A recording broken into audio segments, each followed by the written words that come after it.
Here is a crazy fact.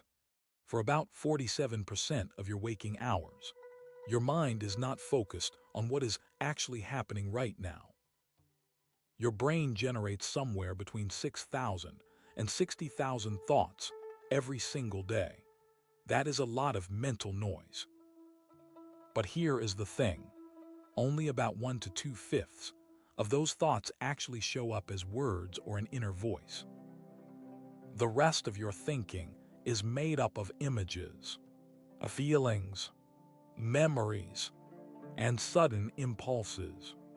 You are barely aware of most of it.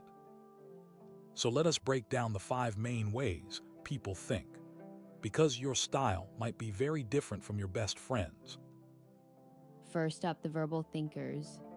That is about 40% of people. They have a constant inner dialogue running in their head. These folks argue with themselves, rehearse conversations, and narrate their life out loud inside their mind. It never really shuts up. Next, we have visual thinkers.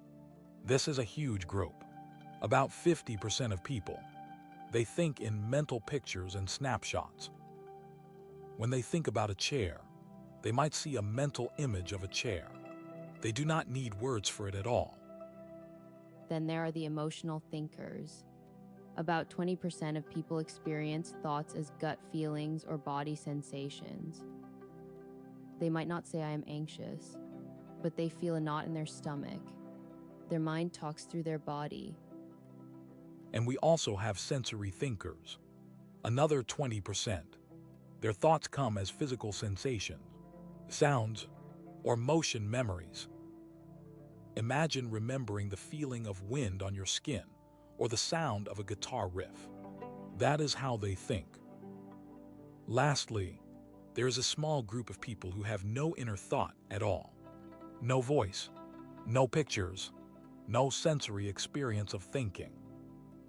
It sounds impossible, right? But it is real. And many of them do not even realize they are different until they are adults. Here is a simple test. Close your eyes and picture an apple. Try to see it clearly in your mind. Now, what do you actually see? For some people, it is a perfect, high-definition apple. They can rotate it and zoom in on the stem. For others, the image is dim and blurry, like a faded memory. Some people just see the word apple printed in their mind. Believe it or not, about 0.8% of people see nothing at all. Complete darkness. This is called aphantasia. People with aphantasia often grow up thinking everyone thinks like they do. They discover the difference in their 20s or 30s. On the flip side, there is hyperfantasia. These people have ultra-vivid mental imagery that looks almost as real as actual sight. Temple Grandin, a famous scientist, is a hyperfantasic visual thinker. She says understanding word-based thinkers feels like trying to understand aliens. So why does this matter for communication?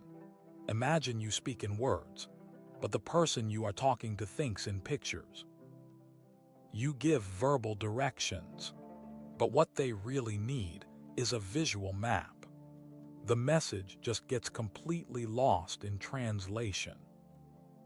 Teachers explain things in a straight line, while some students think in a spatial, connected web. They are learning in different universes. We assume that speaking the same language means we share the same mental experience, but that is not true at all. Now for some fascinating abilities of the mind.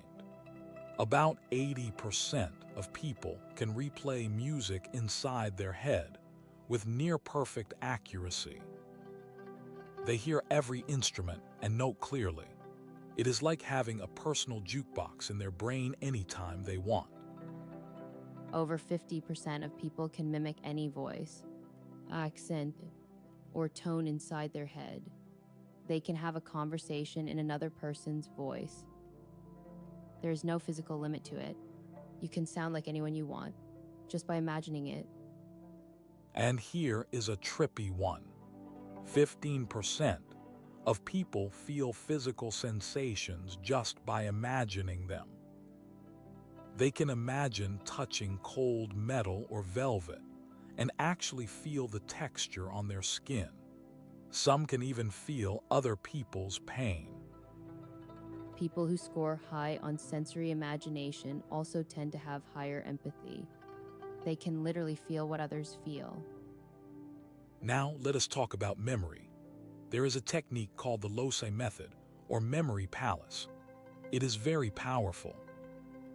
You assign pieces of information to different locations in a familiar space, like your own house. Then you mentally walk through it. Competitive memory athletes use this all the time. Their recall improves 5 to 10 times compared to just repeating facts. Visual thinkers often have a natural edge here. They tend to have stronger memory and sometimes near photographic recall. But verbal thinkers have their own superpowers. They are often better at planning, problem solving, and rehearsing scenarios before they happen. The downside for verbal thinkers: they are more prone to overthinking. Their inner voice can get stuck in a loop, replaying the same stuff. It is like a broken record that keeps going, and it is harder for them to just turn it off and be in the moment. So here is the big takeaway. Your unique mix of voices, images, feelings, and silence. It is completely yours. No one else has the exact same inner world. No one will ever truly know what your mind looks, sounds, or feels like from the inside. That is your private universe. And think about this. Every person you pass on the street has an equally full and complex inner universe. They are living a whole movie inside their head.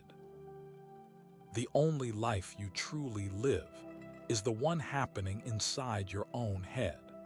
So be curious about how you and others think.